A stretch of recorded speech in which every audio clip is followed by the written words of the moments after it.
ꯃꯌꯥꯝ ꯁꯤ ꯍꯥꯎꯒꯗ꯭ꯔꯥ ꯌꯦꯡꯉꯨꯁꯦ ꯂꯨꯄꯥ ꯍꯨꯝꯐꯨꯅꯦ ꯍꯥꯎꯅꯤ ꯃꯤꯅꯤꯠ ꯃꯉꯥꯅꯤ ꯊꯝ ꯌꯥꯅꯤ ꯐ꯭ꯔꯤꯖ ꯌꯥꯎꯗꯕꯤꯗ ꯁꯤꯃ ꯃꯑꯣꯡꯁꯦ ꯌꯥꯔꯦ ꯁꯤꯁꯦ ꯚꯥꯏ ꯁꯤꯁꯨ ꯌꯥꯔꯦ ꯂꯩ ꯊꯥꯅꯤꯡꯕ ꯈꯔ ꯀꯣꯛ ꯂꯩꯌꯦ ꯑꯗꯨꯒꯤ ꯊꯥꯖꯤꯜꯂꯨꯏꯁꯦ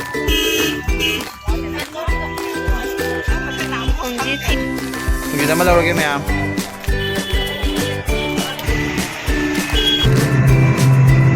ꯀꯣꯝꯂꯥ ꯑꯃꯇꯪ ꯂꯧꯒꯦ ꯉꯁꯤ ꯀꯣꯝꯂꯥ ꯌꯥꯝ ꯆꯥꯅꯤꯡꯉꯤ ꯉꯁꯥꯏ ꯆꯥꯅꯤꯡꯉꯤ ꯉꯁꯤ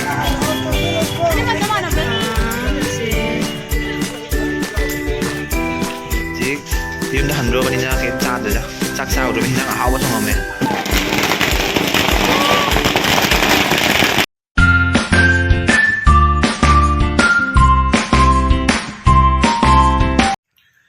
Hello ma'am, welcome back again channel da amukka mayam puno khurumjari mayam ngasida adum ai ngasidi sagolsal numini ado Lakhipur bazar da yumgi sum awa pa ama kai kai no khara leiruge ado mayam da sudum yang halakke bazar gi video di adum nungai bane ba ai ga satosina khoi naw ga dum chatladi ibani dum bazar to ba sudum nungai ado mayam sudum yengo kai kai na dum ama dum hong saw dum leisi ba ko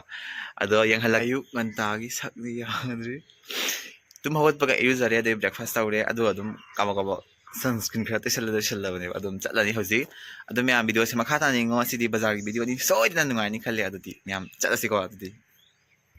तुक तुकी तोंग्रने खोय लखीपुर पूरगे यारे अखोय तुक तुकी तोंगे चलनी सिना लखीपुर चलनी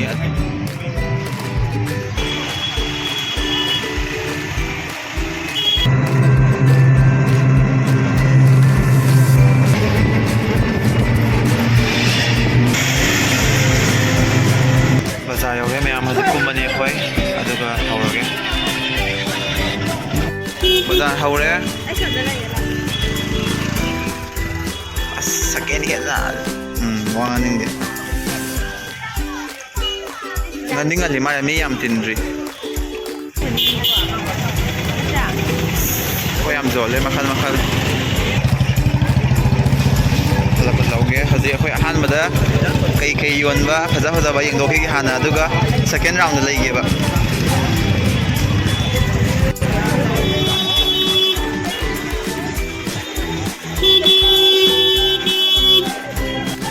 फीगी section दा लाई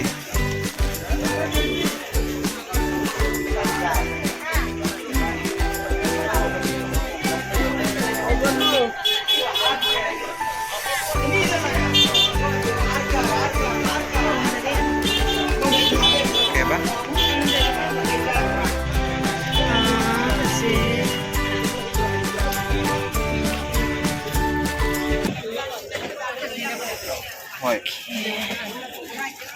सिगी size ता ओइबा दुकान तो वो फंदे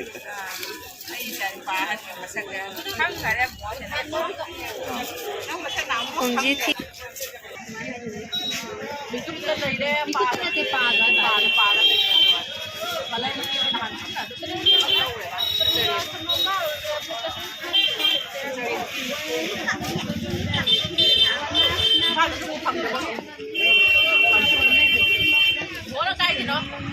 Palapul laboki. Hoy. Tara mo no. Sini pwede na yung hado. Dumadura. Para siap tabam law.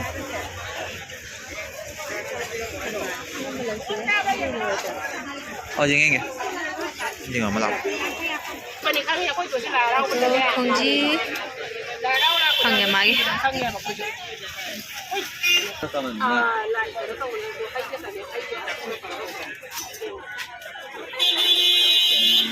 ꯈꯣꯡꯖꯤ ꯐꯪꯉꯦ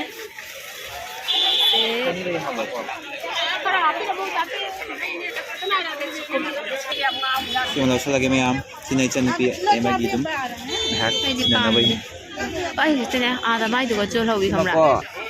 lik amaga lawrani simple lik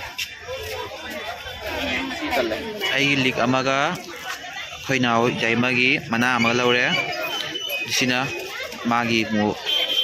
medal jawbi masa ama lawe ay undang ya malaw ni ay lawjarani lao lao lâu lắm lâu rồi rồi nhiều ꯂꯧꯔꯦ ꯑꯍꯨꯝ ꯈꯛ ꯅꯨꯡꯉꯥꯏ ꯊꯨꯒꯥꯏ ꯀꯌꯥꯅ 200 ꯀꯌꯥꯅ ꯌꯥꯎꯏꯗ ꯑꯩ ꯌꯥꯎ ꯄꯤꯔꯝꯃ ꯁꯥꯕꯅ ꯂꯣꯏꯔꯦ ꯌꯥꯗꯕꯅꯤꯅ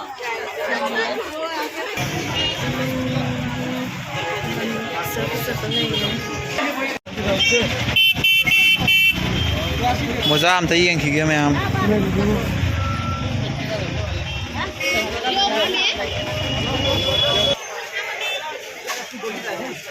ꯌꯥꯝ ꯐꯖꯩꯌꯦ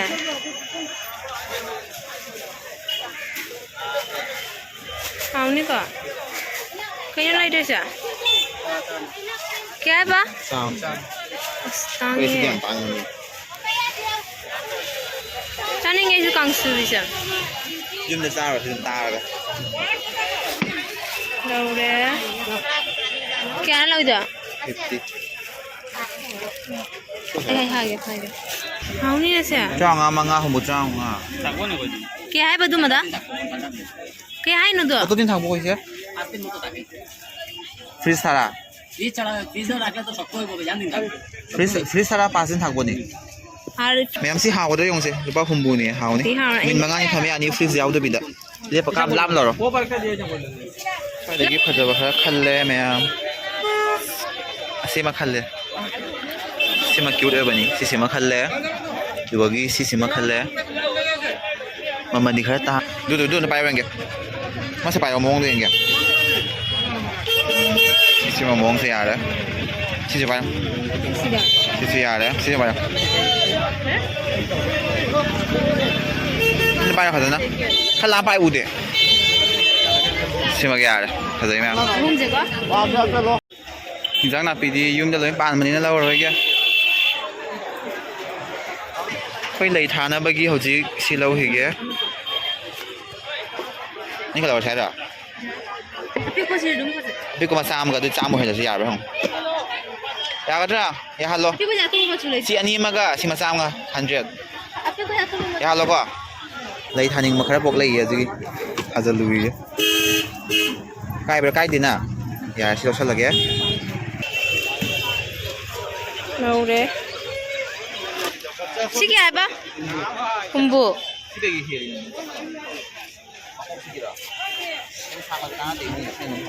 ꯌꯥꯅꯤ ꯅꯪ ꯄꯥꯡꯒ ꯑꯩ ꯌꯦꯡꯒꯦꯅꯦ ꯊꯨꯝꯖꯤꯠ ꯑꯃ ꯂꯧꯔꯒꯦ ꯃꯌꯥꯝ ꯅꯪ ꯅꯣꯟꯊꯔꯒ ꯂꯩꯕꯅꯦ ꯀꯨꯟꯊ꯭ꯔꯥꯅꯦ ꯑꯃ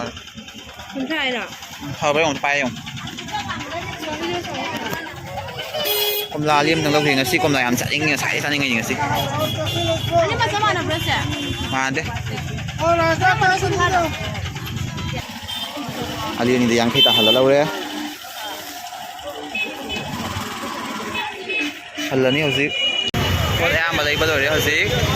ꯆꯄꯜ ꯂꯩꯔꯤ ꯌꯨꯝ ꯇꯧꯅꯕꯩ ꯐꯖꯩ ꯂꯩꯕ ꯌꯥꯕ ꯀꯩꯀꯩꯅꯣ ꯂꯩꯔꯦ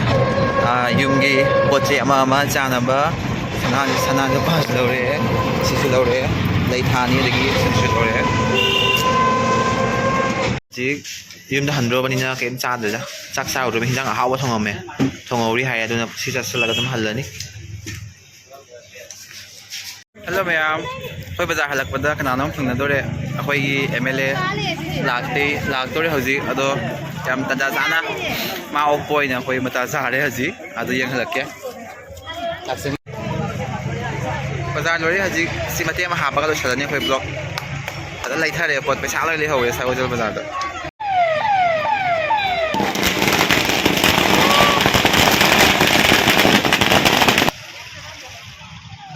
ꯑꯁ꯭ꯋꯥꯏꯗ ꯂꯥꯛꯑꯦ ꯑꯩꯗꯤ ꯁꯤꯖꯤꯟꯅꯒꯦꯕ नमस्ते तो नमस्कार तो लोरे मैम कसिरोइसु हनगरे बाजार से लोरे हजी युम हल्लनी ꯑꯩꯈꯣꯏꯁꯨ ꯌꯥꯎꯔꯤꯔꯣ ꯖꯣ ꯂꯣꯏꯔꯝꯗꯥꯏꯗ ꯐꯪꯅꯔꯦ ꯉꯁꯤꯒꯤ ꯁ꯭ꯋꯥꯏꯗ ꯂꯣꯏꯁꯜꯂꯅꯤ ꯃꯌꯥꯝ ꯃꯊꯪꯗ ꯑꯃꯨꯛ ꯐꯪꯅꯔꯁꯤ